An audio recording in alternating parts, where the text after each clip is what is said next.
Vipers, comment allez-vous? Bien ou bien? Bah écoutez, merci d'être là. Aujourd'hui, on va faire un petit tour chez Elif et on va aller voir la Pico 25. Le kit plutôt Pico 25, c'est-à-dire on aura la Pico ainsi que son atomiseur, le Hello. C'est un kit que vous allez trouver aux alentours des 49,90 €. Hein. Vous chercherez, vous trouverez, mais voilà, c'est à peu près le prix sur lequel vous le trouverez. On va faire un petit tour du côté de la boîte, on va aller faire le déballage, hein, l'unboxing comme on dit, hein, et puis on se retrouvera ensuite comme d'habitude, et puis je vous donnerai mon point de vue sur la Pico 25.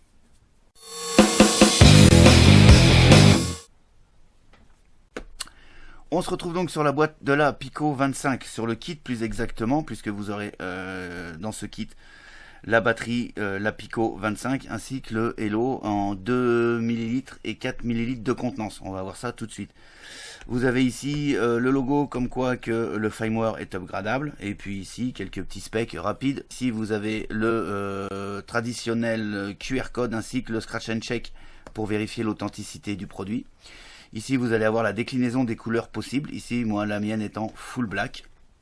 Logo Elif, et ici l'adresse du site internet de chez Elif.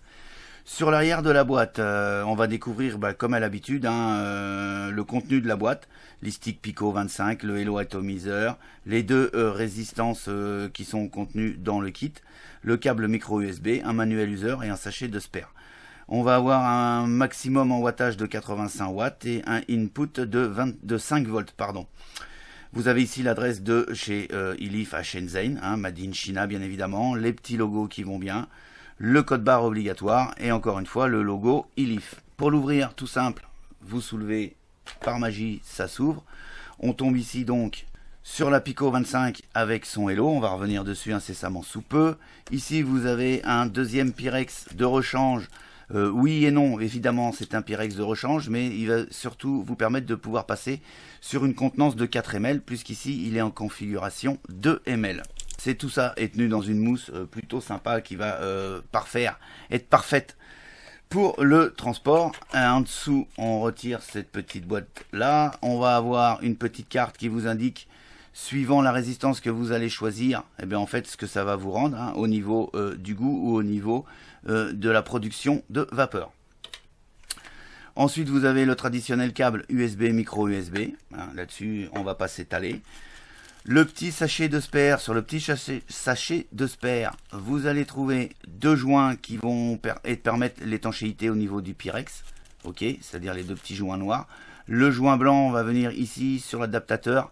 Ici, c'est la cheminée qui va permettre de passer sur la configuration 4 ml. On va voir ça incessamment sous peu. Et puis ici, vous avez un drip tip de rechange. Ensuite, ici, on a une petite carte de précaution. Ici, ensuite, on va avoir le manuel d'utilisation qui est évidemment en plusieurs langues, mais c'est plutôt sympa. Il est en français. Hein, vous verrez, c'est très bien expliqué. En plus, c'est pas bien compliqué à la faire fonctionner. Vous avez tout ce qu'il vous faut à l'intérieur de ce petit manuel. Bravo. Ensuite, on va avoir un petit manuel qui est spécifique à l'atomiseur, hein, au Hello. Voilà, où vous avez un éclaté et également en français, bien évidemment, comment le remplir. Il vous explique la résistance et tout ça. C'est plutôt bien. C'est plutôt sympa que ça soit écrit en français. Dans la boîte, on va également retrouver une deuxième résistance, alors identique à la première, hein, si mes souvenirs sont bons, je sais plus. Enfin bref, vous avez deux résistances. Celle-ci fait 0,3 ohms avec une indication de plage d'utilisation entre 30 et 70 watts. Voilà. Elle est ici, vous voyez, il y a deux coils. Voilà au niveau de la boîte. Commençons par le kit. On va déjà démonter le kit, on va commencer par l'atomiseur. Donc l'atomiseur c'est le Hello, ici donc en configuration 2 ml et on va voir tout de suite après comment le passer en 4 ml. Alors sur le Hello, pour passer en contenance 4 ml, vous l'aurez compris, il n'y a rien de plus simple. Donc vous démontez le Hello, vous enlevez le Pyrex. Ensuite vous prenez le Pyrex, vous l'aurez compris, de 4 ml. Dans le sachet de spare, vous allez chercher l'adaptateur qui va en fait permettre de rallonger la cheminée. Hein, ou carrément de créer même une cheminée. Hop. Vous venez le visser sur la résistance.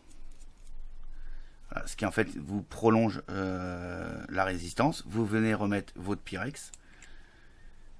Vous venez revisser votre top cap.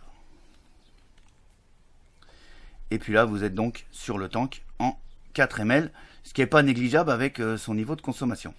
On a ici donc le drip tip. Hein. Voilà, un drip tip avec 2 joints toriques, ce qui fait que ça tient plutôt bien. La conception du drip tip est plutôt correcte. Voilà, on a un large trou au niveau de l'aspiration quand même. Hein, vous pouvez voir, il a une bonne épaisseur. Non, il est d'une bonne qualité. Pas de problème. Ensuite, voilà, hein, la qualité de finition au niveau du top cap. Tac. On s'aperçoit ici que sur le top cap, on a une petite marque, une petite flèche. Pourquoi? Parce que pour ouvrir le top cap, il vous suffit d'appuyer. Le top cap glisse, vous venez remplir. Ça, c'est plutôt bien. Moi, je kiffe en fait cette ouverture de top cap. Pourquoi? Parce que ça évite de dévisser, de tenir un top cap dans la main, de remplir avec le jus. Là, vous poussez, vous venez mettre le jus. C'est plutôt pas mal. J'aime bien. On va s'apercevoir qu'on a des réglages d'airflow. Alors qui sont plutôt balèzes, hein, vous l'aurez compris. Avec le Hello, on va pouvoir faire du gros nuage, mais on va pouvoir également réduire l'airflow et avoir une vape un petit peu plus pépère. Au cul de l'atto, eh bien, comme d'habitude, hein, on va avoir ici Hello, les petits pictos qui vont bien, le logo Elif et la connexion 510. Hein, connexion 510 non réglable, bien évidemment. Elle dépasse à peine, en fait, hein, voilà, mais ça dépasse pas énormément. En tout cas, la qualité est très bonne. Pour ouvrir, ben, c'est tout simple. Vous tenez le top cap, le bottom cap, ça se dévisse. On va passer sur le top cap. Ici, on a un joint qui va faire l'étanchéité avec le Pyrex. Ici, un deuxième joint qui va faire l'étanchéité avec la résistance. Moi, j'ai pas eu une fuite avec ce clearomiseur.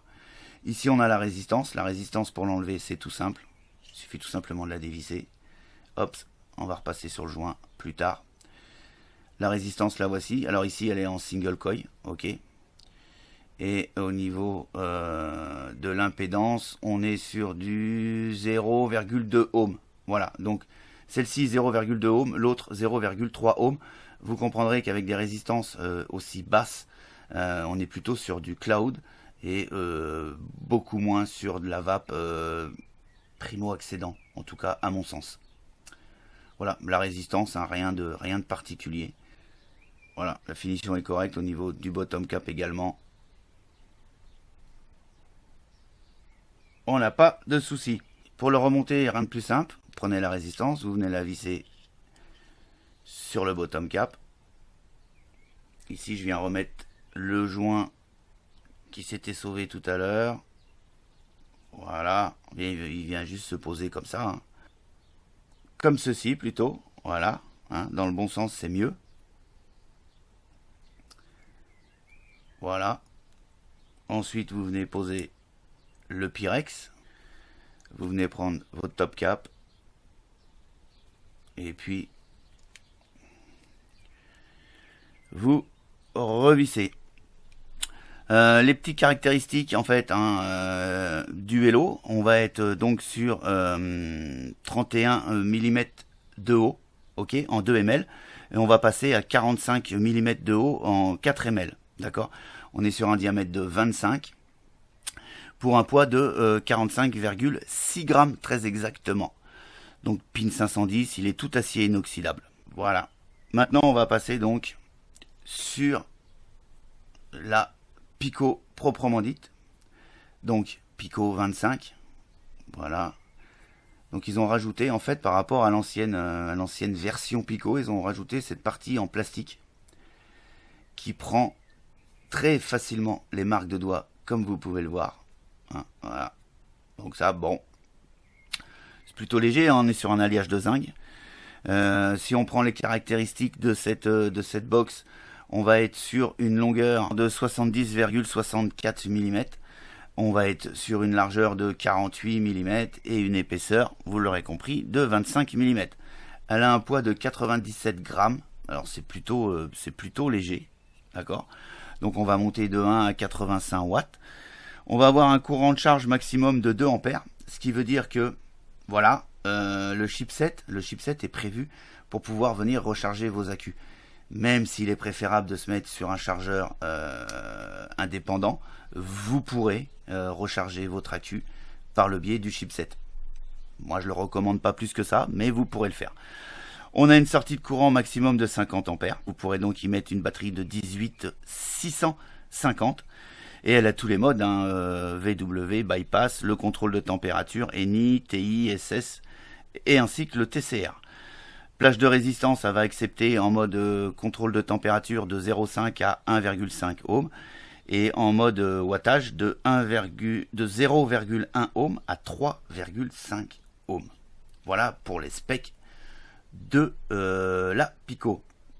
Maintenant on va se faire le petit tour tranquillement. Ici donc connexion 510, bien évidemment montée sur ressort. Maintenant c'est sur tous les modes que ça se passe. Voilà, donc ça nous rappelle un petit peu, ça va nous rappeler un petit peu la connexion de l'ancienne Pico première du nom. Donc au niveau de la connexion, on n'a pas de changement. Ok. Voilà. Pendant que j'ai la première du nom, vous voyez au niveau hauteur, on est sur quelque chose de absolument similaire au niveau des grosseurs. Mis à part, bien évidemment, vous l'aurez compris, la différence est sur la largeur. Voilà. Ici, comme d'hab, on va introduire la batterie 18650. On aperçoit les trous de dégazage. On s'aperçoit comme ça en regardant qu'on voit 4 trous. Alors qu'ici il y en a 8, hein, mais qui sont bouchés. Ils sont bouchés par, en fait, par la plaque en bas qui vient accueillir le pôle plus de la batterie. Voilà. En fait, il n'y a que 4 trous de dégazage qui servent. Les autres sont obturés. Voilà. Là, on les voit mieux. Ok. Voilà. Donc batterie 18650, bah écoutez, on va tout de suite la mettre, hein, ça sera mis. Pareil, hein, sur les anciennes versions, au fond, on avait le plus d'indiqué, hein, au fond du logement de batterie, ce qui permettait de savoir où, dans quel sens fallait mettre la batterie. Sur celle-ci, ça y est plus. Ils ont juste mis un petit moins ici, le top cap de la batterie. Voilà. Donc, elle s'est allumée, on va l'éteindre. 1, 2, 3, 4, 5. On va revenir tout de suite après dessus. Ici, on va avoir, comme sur les autres versions, le plus, le moins, hein, pour pouvoir augmenter ou diminuer la puissance ou la température, et puis également naviguer dans le chipset. Les petits logos qui vont bien, et puis ici le logo Ilif. Voilà. Rien de particulier, on est sur le même design que les anciennes Pico. Ici on a la prise micro USB, hein, qui va permettre donc l'upgrade du firmware, parce que bien évidemment on pourra également aussi upgrader le firmware en se rendant sur le site de chez Ilif. Et puis éventuellement maintenant avec ce chipset pouvoir éventuellement recharger son accu. Si on rentre dans les menus, donc vous l'avez compris, pour l'allumage il suffit d'appuyer 5 fois sur le bouton Fire. Vous le voyez pas bien, mais il est là, il est en plastique. En fait, il tient plutôt pas mal comparé à ces petits boutons d'interface. Là, ça a tendance à bouger. Par contre, le bouton Fire, nickel. Donc, pour l'allumer, on appuie 5 fois. 1, 2, 3, 4, 5. Et puis voilà. Hein, donc, on va avoir l'indication de la charge de la batterie. On va avoir l'impédance de notre résistance tout en haut. Au milieu, on va avoir le voltage par rapport au wattage demandé quand vous allez appuyer sur le bouton Fire. Et puis ici, on va avoir l'ampérage également. Quand vous appuierez sur le bouton Fire, ça nous donnera l'ampérage que ça envoie. Ensuite, avec le bouton ici, plus et moins, eh bien, on va pouvoir monter ou descendre dans les watts. Jusqu'ici, on n'a pas de souci. Si vous appuyez sur le bouton plus et le bouton moins en même temps, un petit moment, vous loquez. Ok, donc là, on est loqué. Ça veut dire qu'on ne pourra... je vais monter la taux dessus, ça sera plus simple, on verra mieux plutôt qu'il nous annonce à chaque fois. Voilà, ça veut dire que là, vous pourrez vaper, mais vous ne pourrez pas bouger vos réglages. Pour déloquer, c'est tout simple, vous rappuyez sur le plus et le moins. Voilà, ici on est déloqué, on va pouvoir bouger. Si vous appuyez sur le bouton Fire et le bouton moins, vous allez éteindre en fait l'écran. C'est-à-dire que là, vous êtes en économie d'énergie. Vous allez pouvoir... alors, je retourne dessus. Tac. On valide en appuyant sur le bouton Fire. Et là, le bouton est éteint et vous pourrez... l'écran est éteint, mais vous pourrez quand même vaper. Voilà. Je pense que ça ne sert pas à grand-chose. Il y a peu de personnes qui le font, mais ça existe. Donc, je vous en parle. Là, on est en off. Donc, on retrouve notre écran. Ensuite, pour entrer dans les programmes, c'est ultra simple. Hein. Vous cliquez 3 fois sur le bouton Fire. Voilà, vous avez le wattage, vous avez température. Alors, on va le faire dans le bon sens. Vous avez le wattage, vous avez le bypass. Pour naviguer, vous appuyez sur le bouton plus ou moins. Vous avez température ENI. Vous avez le contrôle de température TI, contrôle de température SS. Vous avez température M1, donc en TCR, TCR M2, TCR M3. Voilà. Vous êtes dans le wattage, vous validez, et là, vous êtes dans le wattage, quoi, je veux dire. Vous montez jusqu'à 85 watts, et puis vous allez pouvoir descendre jusqu'à 1,1 watt. Voilà. Et puis monter jusqu'à 85 watts. Vous ne pouvez pas faire le tour, à chaque fois, il faut aller faire le plus ou le moins. Voilà, vous voyez. Donc ça, c'était pour la partie wattage. On va aller voir maintenant le contrôle de température. Donc, je clique 3 fois sur le bouton Fire. On va passer en mode bypass. Vous l'aurez compris, bypass, c'est-à-dire que ça vous envoie ce que votre accu a dans le ventre, tout simplement. On est sur à peu près comme sur un mode méca, sauf que vous avez quand même l'assistance électronique. D'accord? Ça, c'est le mode bypass. Vous n'avez aucun réglage possible. Ok? 1, 2, 3... Donc, contrôle de température ENI, on valide, on est en ENI. Donc, vous avez la valeur de votre résistance. Ici, vous avez le voltage que ça va vous envoyer et l'ampérage quand vous appuyez sur le bouton Fire. Ici, donc, ça nous indique les degrés. Ici, on est en degrés Fahrenheit, donc 450. On va pouvoir monter jusqu'en 600 degrés Fahrenheit. Et une fois que vous rappuyez une fois de plus sur le bouton plus, vous passez en degrés Celsius. Degrés Celsius de 100 à 315 degrés Celsius. Vous rappuyez sur le bouton plus, vous passez en Fahrenheit.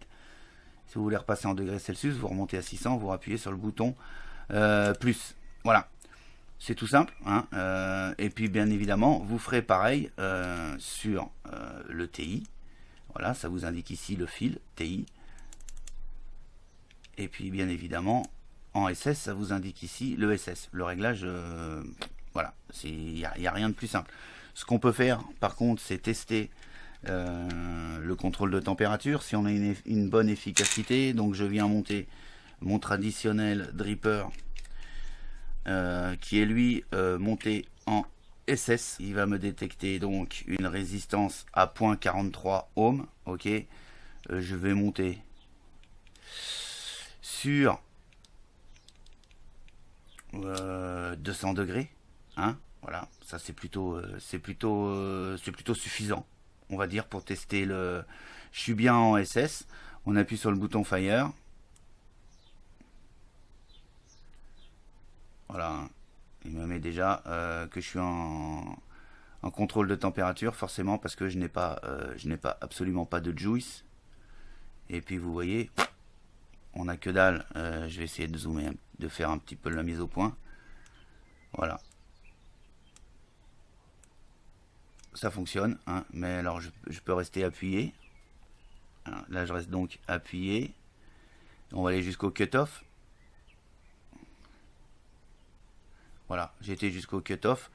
Vous voyez, le coton est nickel. Donc ça marche plutôt pas mal au niveau du contrôle de température. Pour finir, au niveau des menus, vous éteignez votre box, donc vous cliquez 5 fois. Là vous voyez, j'appuie, la box est éteinte. Vous avez des menus où vous allez pouvoir accéder à des menus, la box éteinte, en appuyant sur le bouton plus et le bouton Fire. Vous restez appuyé quelques instants et vous allez rentrer dans les modes du TCR. C'est-à-dire que vous allez pouvoir venir régler votre coefficient de chauffe. Ça c'est pour les plus avancés au niveau de la vape sur le M1, le M2, le M3. Et ici également vous allez pouvoir venir régler votre pré-heat, puisque cette box est équipée du préhit avec le bouton plus et le bouton moins. Vous allez venir donc régler si vous voulez un petit coup de pêche au démarrage, hein, surtout quand vous allez vaper sur des fils, en fait sur des fils un petit peu exotiques, hein, style Clapton ou des choses comme ça où il faut un petit peu de pêche au démarrage. Vous viendrez régler le préhit. Je reviens dessus. Donc au niveau du préhit, vous allez donc le régler et puis ensuite vous allez pouvoir régler aussi dans la durée. Si vous voulez un préhit, vous allez pouvoir le régler jusqu'à 2 secondes. Hein, et en démarrant de 0 bien évidemment, ce qui ne sait, alors et à 0 en fait vous pourrez éteindre, et puis ensuite soit vous montez, admettons pendant 1 seconde vous voulez choper, c'est-à-dire le préhit que vous avez réglé, une quarantaine de watts, hein, admettons, et puis pendant 1 seconde ça va vous envoyer 40 watts et ensuite ça va retomber sur votre réglage de puissance. Autre petit menu caché, si on peut dire, appelé caché, je sais pas pourquoi on appelle ça caché, mais enfin bref. La box éteinte, bouton fire, vous appuyez sur le bouton moins. Voilà, là la batterie que j'ai à l'intérieur est à 4,16 volts.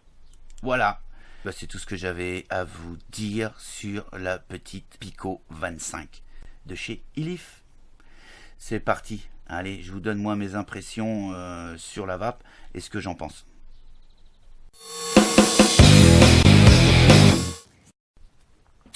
Voilà, on s'est fait le tour, vous avez vu, package plutôt complet. Il est prêt à vaper en quelque sorte, hein, puisqu'on a 2 résistances. Ça vape bien. Au niveau du Hello, hein, l'atomiseur donc qui est vendu avec le kit, on est sur un bon rendu de saveur. Hein. Dans sa catégorie, il est plutôt pas mal.